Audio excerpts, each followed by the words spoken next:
très heureux de vous savoir nombreux ici et sur actualité.cd, nouveau plateau, nouveau studio, à part justement tout ce que vous avez comme contenu linéaire, c'est-à-dire tout ce qui concerne les textes que vous avez sur actualité.cd. Désormais, vous allez avoir maintenant une diffusion en live de certains débats politiques, mais pas que politiques, mais aussi de tout ce qui concerne la société. Et pour ce premier numéro au Parlement, cet espace qui permet justement d'avoir, on va dire, les députés qui nous parlent de problèmes des sociétés, nous avons reçu pour vous dans ce plateau, sur ce plateau d'actualité.cd, Maître Sam Bokolombe. Bonjour. Bonjour, je ne suis pas maître, je ne suis pas avocat, je suis professeur. Professeur juriste, on va les dire, et qui enseigne, on va dire, le droit à l'université de Kinshasa et à l'UPC. Vous êtes député, membre de la commission ECOFIN à l'Assemblée nationale. Oui, premier vice-président de l'ECOFIN. Avec lui, aujourd'hui, nous allons essentiellement discuter de tout ce qui concerne, on va dire, les débats pour cette session parlementaire qu'on a ouvert hier justement. Et on va essayer de discuter de tout ce qui concerne, on va dire, l'agenda, mais aussi les grands enjeux, les grands débats par rapport à ces questions-là. Alors, professeur, la première question, c'est, on va dire, cette session, elle est essentiellement budgétaire. Mais il y a eu beaucoup de choses qui ont été faites. On se rappelle vers la fin de la session du mois de mars, on avait le Premier ministre qui était arrivé à l'Assemblée nationale, discuter notamment avec les deux chambres du Parlement, pour dire que, eu égard aux indicateurs qui ont été utilisés pour élaborer notre budget, c'était difficile justement de tenir ces budgets-là, et donc il fallait revoir. Alors, quand vous voyez le Premier ministre qui arrive à l'Assemblée nationale pour justement cette question-là, vous dites, ça vous conforte dans votre position de dire que ces budgets-là, de plus ou moins 11 milliards, n'étaient pas réalistes? Personnellement, oui, ça me conforte, puisque dès le départ, au jugé, c'est-à-dire sans trop gratter, ces budgets paraissaient irréalistes de par les données historiques, c'est-à-dire en référence au précédent budget de 2019 de 2018. Donc, ça paraissait irréaliste de par la structure de notre économie. Rien ne pouvait justifier de telles prévisions qui passaient du simple double. Rien ne pouvait justifier de telles prévisions. Mais on avait cet argumentaire qui disait que bon, le Congo peut faire, on va dire, peut être ambitieux. Effectivement, ça c'est le discours commun qu'on entend partout. Le Congo est riche, il faut avoir des ambitions. Mais le budget n'est pas qu'un assemblage de chiffres. Le budget, c'est un instrument de gouvernance. C'est une loi. Lorsque vous l'avez votée, c'est pour l'exécuter, et il doit être assis sur des bases cohérentes, sur des bases réalistes, s'agissant surtout des recettes. Les hypothèses des recettes doivent être réalistes, sinon on vend du vent à la population.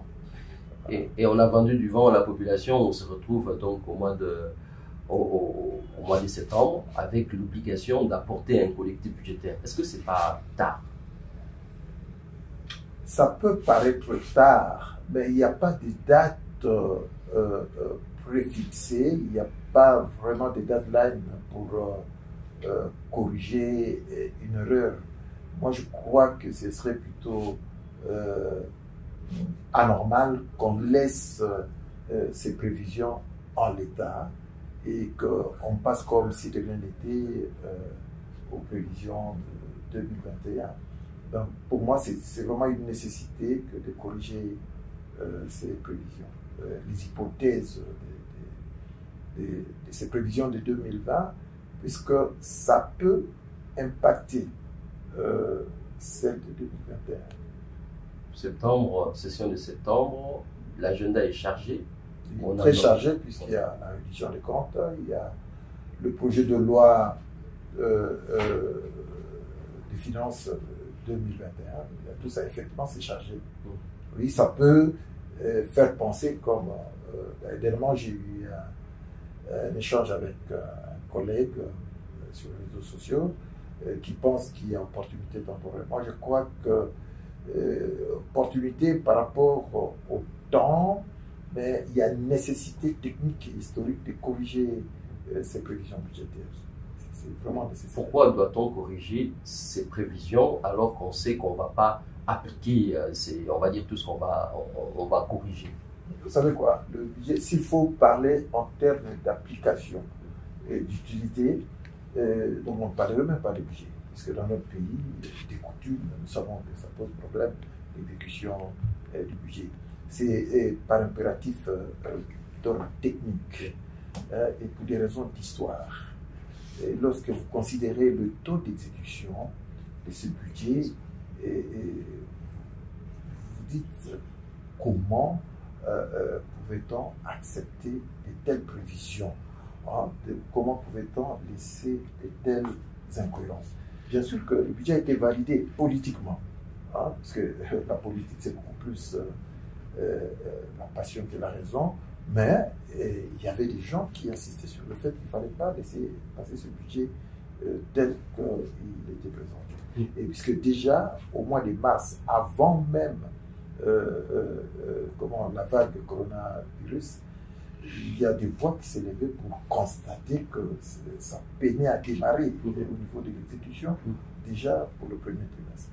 Et voilà pourquoi il y a une nécessité. Il faut changer. On ne doit pas laisser l'erreur perdurer, puisque c'est déjà une trame, ce budget de 2011. Et le budget de 2021, le budget de 2021, si les bases de 2020 ne sont pas corrigées, le budget de 2021 risque de paraître incohérent aussi. C'est ça? C'est-à-dire pour des raisons de projection, pour des raisons d'ordre technique, il faut nécessairement corriger cette histoire sur le plan technique. Mais déjà, vous, en amont, au début de la session parlementaire passée, vous disiez que passer du simple au double allait être compliqué pour ce budget. Vous vous basez sur quels éléments pour dire qu'on n'était pas en mesure d'avoir un budget de 10 milliards ou de 11 milliards de dollars? Mais sur le précédent. Mais même si on change la gouvernance, voilà, ça ne devrait pas... non, même si on change la gouvernance, l'impact, n'est-ce pas, l'impact institutionnel ne peut pas valoir quand même le double du budget, ou plus de la moitié du budget. L'impact est là, ça peut représenter un coefficient, n'est-ce pas, institutionnel, d'amélioration de gouvernance, mais pas dans cette proportion. C'était exagéré, c'était énorme.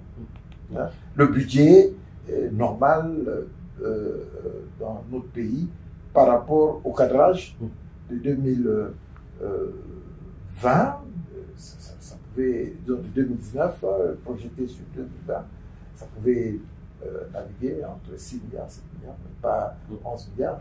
C'est énorme.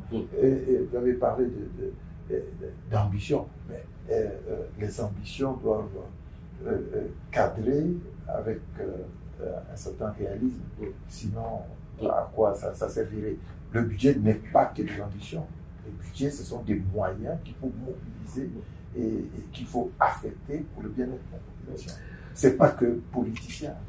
Vous êtes en direct sur Actualité.cd, donc vous pouvez également poser vos questions, comme je vois déjà en bas de cette publication, des questions qui sont posées au professeur Sambo Colombe, je rappelle, qui est vice-président premier vice-président de la commission ECOFIN à l'Assemblée nationale.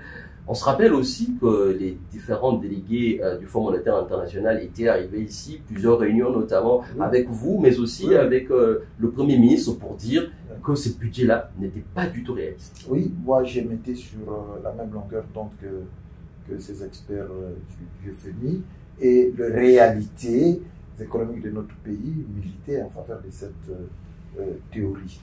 Mais certains nous voient dans le budget qu'un alignement des chiffres. C'est pas ça.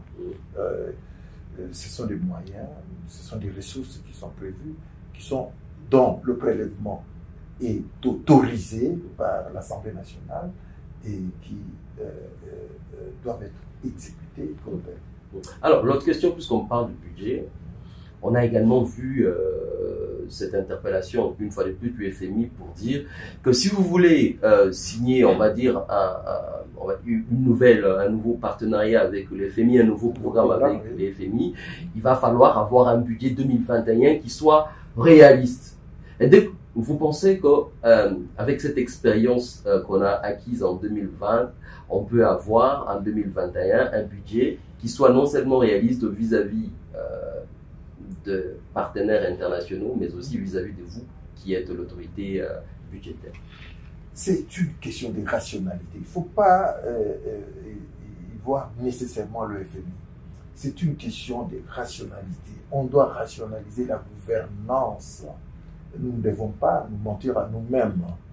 Lorsque nous parlons du budget, ce budget doit être assis sur des hypothèses qui sont sérieuses, qui sont cohérentes, qui sont réalistes. Il faut qu'il s'agisse effectivement des moyens qu'on est en mesure de mobiliser. Bien sûr que ce sont des prévisions, il y a une marge d'erreur, mais s'agissant des recettes, ce sont des minima, n'est-ce pas? Nous devons mobiliser des recettes qui sont inscrites dans le budget. Ça, c'est une nécessité. On ne peut pas ne pas mobiliser ces recettes-là. S'agissant des dépenses, elles sont plafonnées. Là, on comprend. Mais le budget des recettes doit être exécuté. Ce n'est pas une position du FMI. C'est une question de bon sens. C'est une question de rationalité. C'est une exigence légale. Il faut absolument.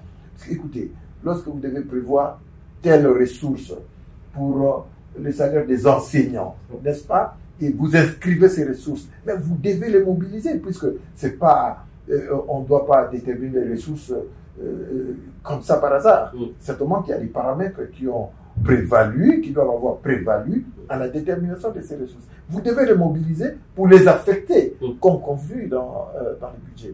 Sinon, là, ça devient un exercice, une figure imposée dont on ne tire aucune conséquence. C'est pas normal. Le budget doit sortir de ces cadres-là, des figures imposées dont on ne tire pas les conséquences. Le budget doit être quelque chose de réel.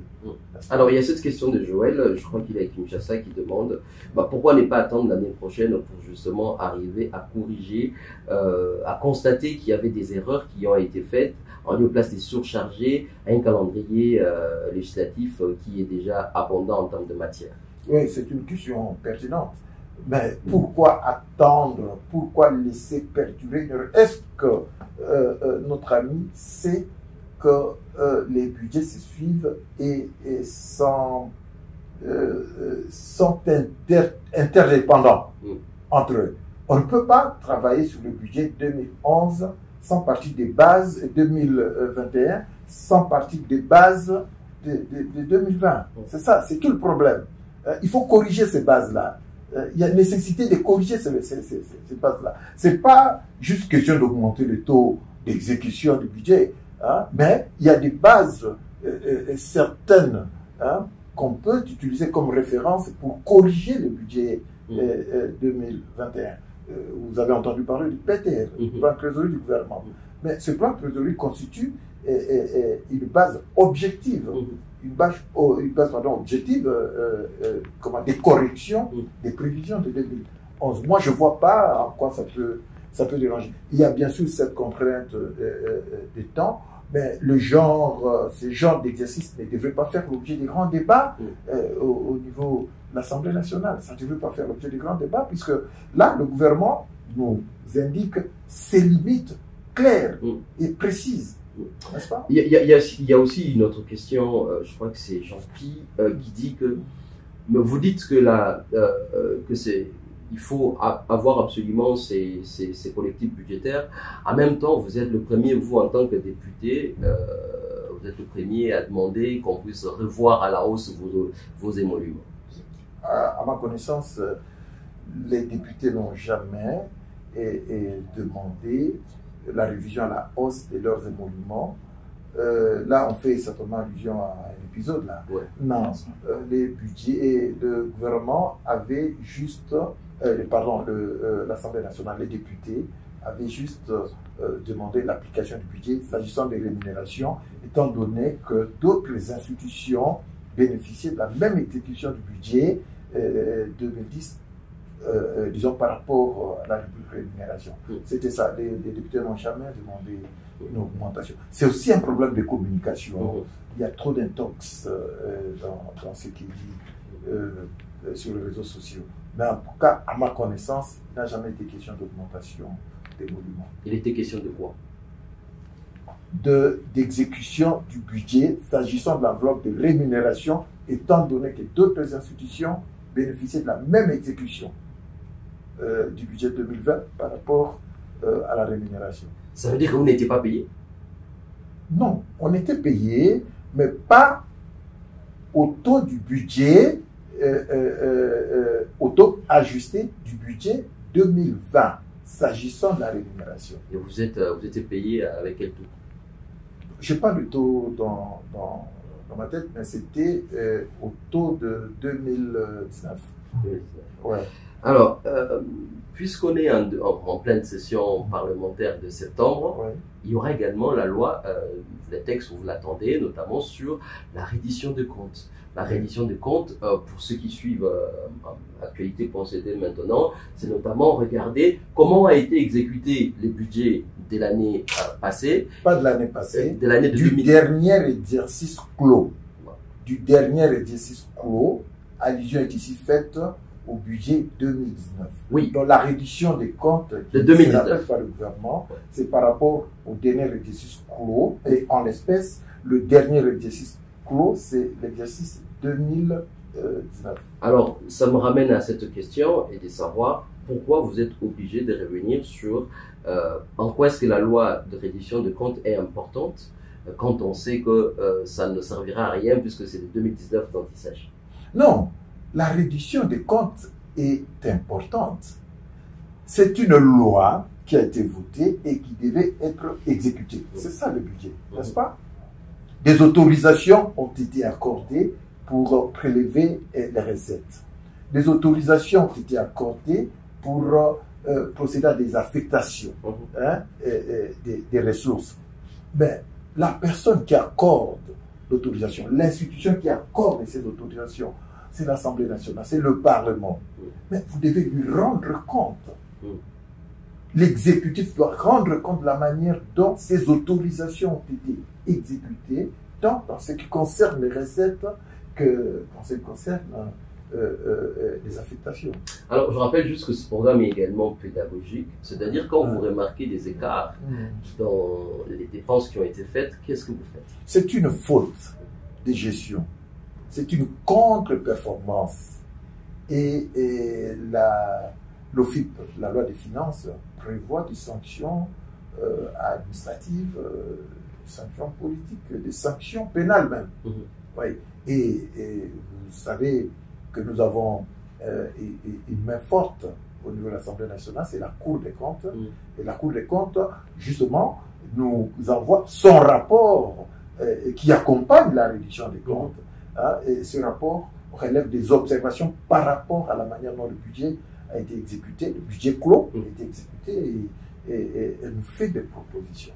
Donc il y a des sanctions effectivement qui sont prévues par la loi. Et d'expérience, vous en tant que député, est-ce que vous avez déjà vu dans ce pays, au niveau de l'Assemblée nationale, des recommandations allant dans le sens de poursuivre quelques entités étatiques que ce soit dans le cadre de l'exécution du budget, en parlant notamment de l'examen de la loi sur la réduction des comptes? Oui, dans les rapports de la Cour, dans ces différents rapports, le rapport de la Cour des comptes, il est toujours fait, disons, mention des observations, et puis ce sont des sanctions politiques.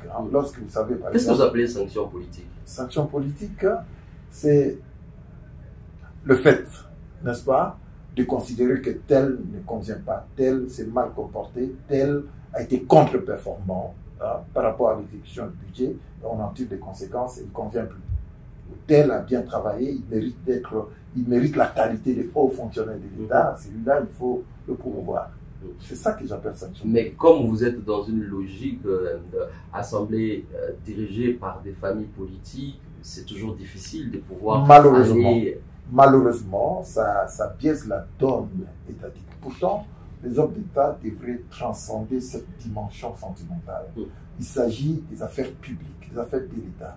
Il ne s'agit pas d'affaires partisanes, de composantes, de coalisées. Il faut voir l'État. Le budget, ce n'est pas une affaire de parti politique, c'est une affaire de l'État, n'est-ce pas? Donc on doit transcender cette dimension politicienne pour accéder à la dimension d'homme d'État qui réfléchissent par rapport à l'intérêt général, par rapport à ce qui doit être fait pour le bien commun, pour le bien du plus grand nombre. Agenda législatif pour cette session parlementaire, c'est aussi, vous l'avez dit, hein, la Cour de compte. Mais si vous devez faire une évaluation du travail que fait la Cour de compte, sachant par exemple ils sont parmi les mal lotis parmi les institutions, en termes notamment de fonctionnement et consorts, qu'est-ce que vous attendrez d'une institution comme celle-là, particulièrement pour cette session parlementaire? Oui, la Cour de compte éprouve beaucoup de difficultés dans son fonctionnement, mais entre nous dit, ce n'est pas l'unique institution qui soit mal lotie, hein, s'agissant du fonctionnement. Et moi, je peux vous dire que même l'Assemblée nationale éprouve des difficultés quant au fonctionnement. Je parle de frais de fonctionnement, autant que beaucoup d'autres institutions. Mais techniquement, la Cour des comptes a toujours fait son travail, malgré ces difficultés. La Cour des comptes a toujours bien fait son travail de regard juridictionnel de l'exécution du budget de l'État. Reddition des comptes, projet de budget 2021, la loi des finances 2021 justement, 2021. Et puis on a la Cour des comptes, 4 mois, est-ce que vous aurez le temps? Non. Le rapport, la Cour des comptes travaille au quotidien. Hein, par rapport... Non. Vous, à votre niveau, au niveau de l'examen de textes qui vont vous être... Mais la réduction des comptes est toujours accompagnée du rapport, des observations, du rapport de la Cour des comptes contenant ces observations. Oui, est-ce que vous aurez le temps? Oui, on a toujours ce temps-là. Puisqu'on ne peut pas examiner la réduction des comptes sans rapport de la Cour des comptes. Mais sachant que vous avez d'autres éléments, on va dire, des textes, enfin les arriérés législatifs comme on les appelle, qui feront en sorte que vous serez, non seulement, vous n'aurez pas seulement de matière budgétaire, vous aurez également d'autres matières, comme tout ce qui concerne les réformes électorales dont on parle beaucoup, et toutes les questions en lien avec notamment les interpellations, s'il y en aura de certains membres du gouvernement dans les cas du contrôle parlementaire. Est-ce que vous aurez vraiment les temps? Bon, voilà, je crains d'anticiper sur ce que pourrait être l'agenda de cette session. Mais ce qu'il faut savoir d'important, c'est que c'est une session essentiellement budgétaire. Je crois que nous allons prioriser cet aspect, n'est-ce pas? Et puis, il y a ces considérations politiques, le projet de réforme de la loi électorale et d'autres questions politiques. Moi, ce qui me préoccupe en politique, quand je dois approcher ces différentes questions, je vois l'aspect socio-économique. On est un peu trop versé dans des considérations politiciennes. Ce dont le Congolais souffre aujourd'hui, hein, c'est le social. Hein, le social surchauffe sur le marché. La dépréciation de la monnaie. On devrait insister sur ce genre de choses, n'est-ce pas? Sinon, nous risquons, dans notre pays, de ne vivre que pour les élections. De ne vivre que pour les élections et de ne rien faire dans l'entretemps pour nos populations. Donc, après une élection, vous attendez une autre élection. Et on est un peu dans la distraction politicienne. Mais vous, en tant que député, quand vous voyez tout ça, quand vous voyez que le gouvernement, qui est censé notamment résoudre le problème des gens, verse plutôt dans cette, on va dire, une orientation plus politique que réaliste sur le terrain, je crois que vous avez également une responsabilité vis-à-vis de tout ça, étant donné que vous représentez cette population qui souffre. Effectivement, nous sommes députés, et vous savez comment l'Assemblée nationale est constituée. Et elle est constituée des forces politiques, dont certaines appartiennent à ce que nous appelons majorité, et d'autres à l'opposition. C'est la majorité qui impose sa volonté. Donc, si vous me posez la question en tant que Sambou Kolombe, là, je vous réponds en tant que Sambou Kolombe. Mais si vous posez la question, en tant que député, je ne représente pas moi, en tant que député d'opposition, je ne représente pas la voix de l'Assemblée nationale, qui est la voix de la majorité. Session budgétaire, on parle de budget, on parle de l'économie. On a vu notamment le gouvernement signer avec notamment la Banque centrale un pacte pour essayer plus ou moins d'équilibrer, de gérer tout ce qui concerne, on va dire... le financement monétaire. Oui, enfin, ils ont dit qu'ils ne vont plus utiliser la planche à billets. C'est ça. Exactement. Et vous pensez que ce pacte-là est crédible? Vous pensez qu'on peut avoir des effets? Oui. Ce pacte est crédible. Puisque qu'est-ce qui occasionne l'inflation? C'est la masse monétaire qui devient abondante et dont la circulation est accélérée. C'est ça qui déprécie la monnaie. C'est ça qui occasionne la surchauffe des prix sur le marché. Si ce pacte est respecté, c'est-à-dire nous vivons, nous fonctionnons, le gouvernement fonctionne sur base caisse. C'est-à-dire nous dépensons que ce que nous avons dans la jupicière. Oui, mais ça va marcher. Oui, mais ça, ce n'est qu'à peine, puisque depuis 12 ans, on n'a pas fonctionné sur base caisse. Il n'est jamais tard pour mieux faire. Si par le passé, ça n'a pas été le cas, et que la décision est prise de ne plus commettre ces erreurs, dont l'impact est immédiat dans le vécu quotidien du citoyen, de nos compatriotes, et pourquoi ne pas croire? Fonctionner sur base caisse, mais aussi réduire, on va dire, les trains de vie des institutions. Oui, c'est très important. C'est très important, cette problématique de la réduction du train de vie des institutions. Ça veut dire quoi, réduction des trains de vie des institutions? Écoutez, la masse salariale. Vous vous rendez compte? Tout ce que nous mobilisons comme ressources, c'est-à-dire toutes les ressources que nous mobilisons ces derniers temps sont affectées à la rémunération.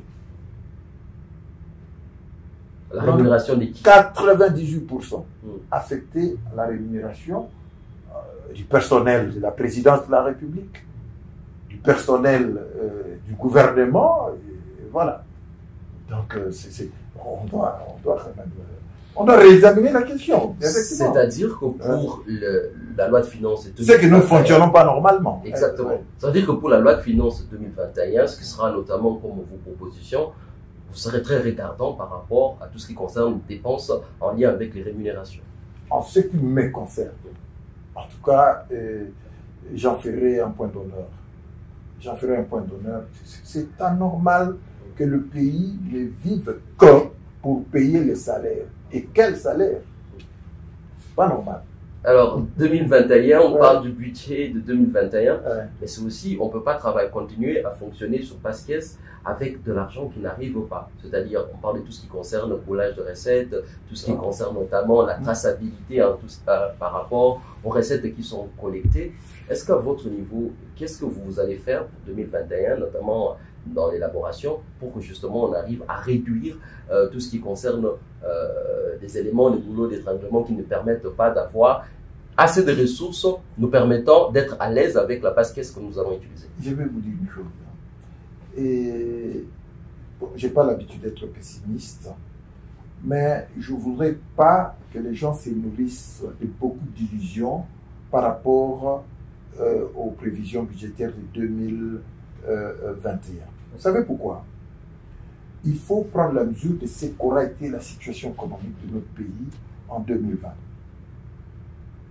Je vais vous apprendre que les ressources, notamment fiscales, de 2020 seront prélevées sur les résultats économiques de 2021, seront prélevées sur les résultats économiques de 2020.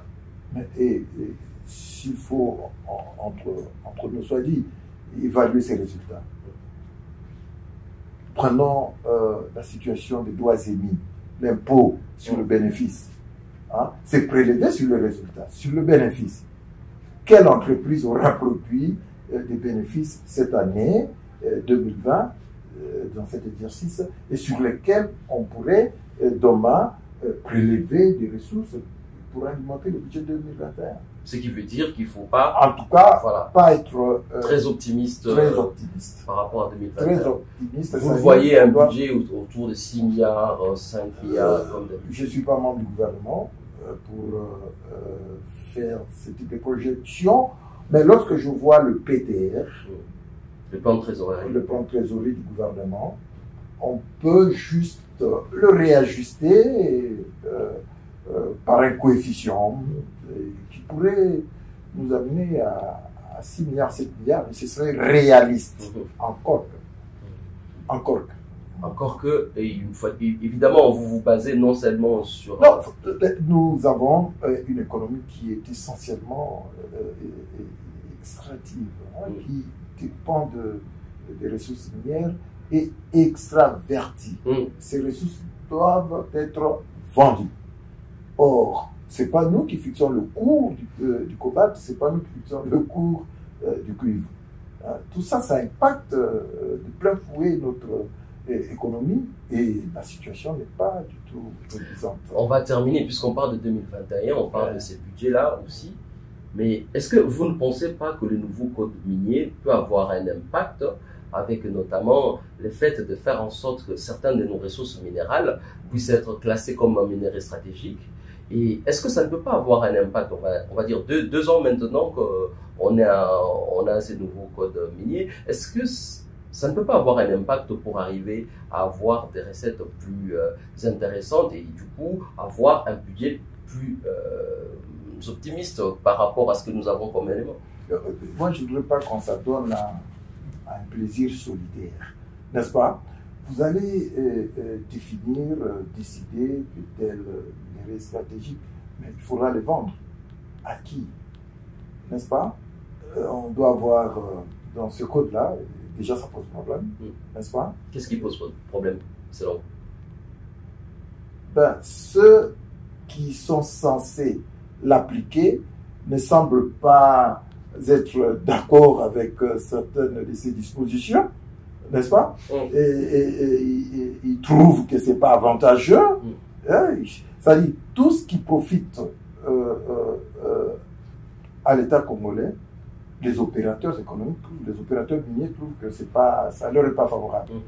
Donc, il faut trouver un équilibre.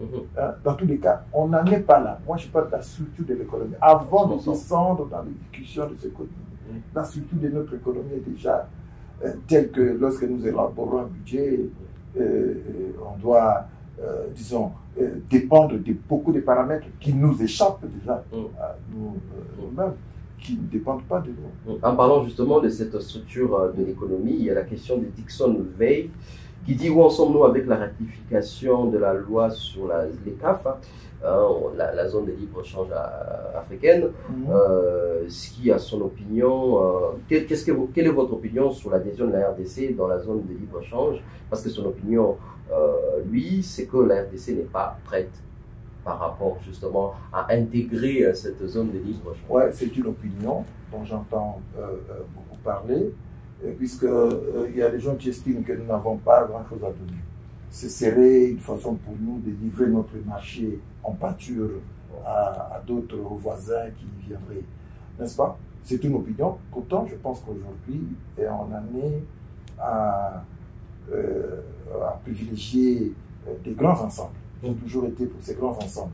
Mais nous devons travailler pour avoir à donner, n'est-ce pas? Pour profiter de ce marché-là. Il ne faut pas que nous, on soit livrés et que nous, on ouvre un marché qui ne nous profite pas, n'est-ce pas? Voilà, il faut voir qu'est-ce que nous exportons, qu'est-ce que nous vendons à d'autres. Voilà. Je suis en même temps en train de prendre les questions. Il y a cet internaute qui reprend la proposition, en fait, l'interpellation faite par l'ancien vice-premier ministre, ministre en charge du budget, Mokoko Samba, qui disait que c'était pas du tout réaliste et irresponsable même que l'on puisse parler d'un collectif budgétaire en cette session parlementaire. Votre opinion là-dessus? Mon opinion est claire. Hier, j'ai échangé avec le collègue. Je trouve plutôt irresponsable de ne pas corriger des erreurs qui sont claires et qui peuvent nuire au prochain budget. Les erreurs contenues dans nos prévisions de 2020. Je trouve plutôt irresponsable de ne pas les corriger et de se comporter comme si de rien n'était. Ah, il y a un problème d'opportunité, il m'a expliqué, il dit qu'il y a un problème d'opportunité. C'est-à-dire, on est un peu coincé, n'est-ce pas? Le budget est fait pour être exécuté, mais le collègue, il a été vice-premier ministre au budget. Et à quel taux les différents budgets, nos différents budgets sont exécutés? À quel taux? Alors, s'il ne faut parler que d'exécution, on ne parlerait pas de budget. Tout à l'heure, je vais vous dire que, en fait, l'impression que ça nous donne, c'est que le budget, le dépôt du budget, ou l'élaboration du budget, c'est juste une figure imposée. On doit le faire puisque un État doit être doté d'un budget. Mais s'il faut pas... Et même certains l'utilisent comme un argument de propagande pour dire, voilà, nous on va changer, donc on va avoir, plus on a un budget très élevé, plus on va se développer. Juste ça, bon voilà, un budget très élevé, mais qui n'est pas toujours exécuté. Hein? Et s'il faut lui poser des questions par rapport au taux d'exécution du budget à l'époque où il était là, et s'il ne faut s'en tenir qu'à ces taux d'exécution pour parler de la réalité du budget, je crois qu'on ne s'en sortirait pas. Pour moi, c'est une nécessité technique de corriger des erreurs qui risquent d'impacter le prochain budget. Voilà. Et puis, les budgets se tiennent. Voilà. Et puis, il y a cette interpellation il y a notamment au niveau de la commission sécurité et défense, où on parle notamment d'une loi de programmation pour notamment financer les activités militaires. On sait que parmi nos problèmes au Congo, on a essentiellement des problèmes en lien avec la sécurité. Oui. Et moi, je me suis toujours interdit de parler de la sécurité du pays en public. Mais notamment, là, on parle du budget, on parle d'une loi de programmation. Oui, par rapport aux dépenses de sécurité. Mais c'est des questions qu'il faut poser au gouvernement. Dès que ce genre de propositions, de projets nous sont présentés, je ne vois pas pourquoi. Mais pourquoi vous, à votre niveau, vous n'allez pas faire un projet dans ce sens? C'est le gouvernement qui conduit la politique. Oui, mais le gouvernement peut proposer et faire une proposition de loi. Vous pouvez également faire un projet de loi. Je crois que c'est beaucoup plus efficace si ça partait du gouvernement. Mais ça ne vous préoccupe pas? Puisque c'est le gouvernement qui exécute. Non, ça préoccupe les parlementaires. En tout cas, ça préoccupe les parlementaires qui, chaque jour, vivent, notamment les affres de ce qui se passe à l'Est. Surtout mon collègue de l'Est, des fois, ils ne sont pas concentrés, puisqu'il ne se passe pas des jours sans qu'on parle de massacres. Donc ça nous préoccupe, et ça préoccupe les députés. Mais le gouvernement qui conduit la politique du pays, je crois qu'un tel budget, c'est lui qui devrait le proposer. Je crois qu'on va prendre la dernière question, c'est en lien avec la gratuité de l'enseignement primaire. Oui. Est-ce que vous pensez, la question c'est, est-ce que vous pensez que le gouvernement était assez réaliste dans ses propositions sur tout ce qui concerne le financement de la gratuité de l'enseignement de base? Je vous dis une chose, moi je suis un produit de la gratuité. Moi j'ai jamais payé, mes parents n'ont jamais payé les études primaires, secondaires. À l'université, ce n'est qu'en 82, 83 que finalement nous avons senti qu'il fallait payer. Et quand le FMI est intervenu, n'est-ce pas? Donc c'est pas quelque chose d'extraordinaire. Il suffit de s'organiser, n'est-ce pas, pour financer un certain niveau de notre enseignement. C'est une question d'organisation, c'est pas une question de réalisation. Ça existait. La question, c'est de savoir est-ce que vous avez senti que le budget qui vous a été présenté, puisque vous avez l'opportunité de pouvoir corriger avec les collectifs budgétaires, rien que par rapport à la gratuité de l'enseignement primaire, est-ce que vous pensez qu'il y a des choses à corriger? Oui, je vais vous dire une chose.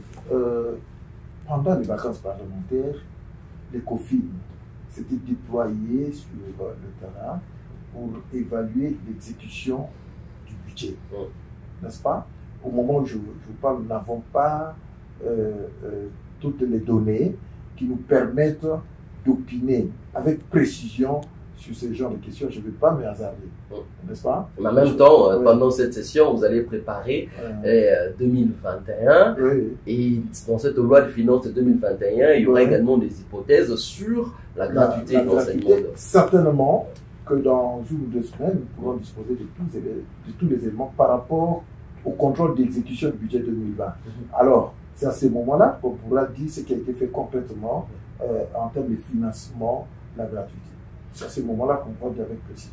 Alors, on va terminer cet entretien.